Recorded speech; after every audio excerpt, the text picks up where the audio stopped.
Good for Business is sponsored by Washington Federal. Good Tuesday morning, everybody. Brad Goode here with your Good for Business report. All right, after a 2-month drought, Boeing is announcing a new order taken at the Paris Air Show. Korean Air plans to add 30 new 787 Dreamliners to its fleet.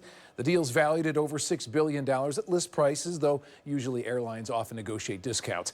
Two other big headlines out of the Paris Air Show: Boeing delaying the 777X as it works through an engine issue, and Boeing leaders conceding they're open to changing the name of the 737 MAX. That brand is obviously tarnished after 2 deadly crashes involving the new jet's anti-stall software.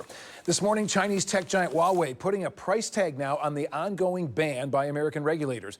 Huawei says it will lose some $30 billion in revenue in the wake of being put on an export blacklist by the U.S. That effectively stops American companies from selling to Huawei. Reuters reports some big American chip companies are now quietly lobbying to sell certain products to Huawei. In 2018, that company bought $11 billion worth of U.S. components made here in the U.S. Stocks are off to the races as Wall Street bets on an interest rate easing by the Federal Reserve. Many believe that the Fed will cut rates later this year to protect economic expansion. We'll see if the Fed makes any indication on that at its meeting today. Meantime, housing starts in May dropped unexpectedly. However, permits for new homes into the summer increased.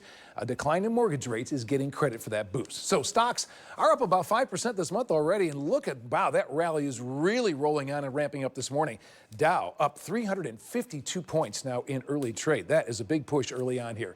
That's Good for Business, powered by Washington Federal Bank. Invested here.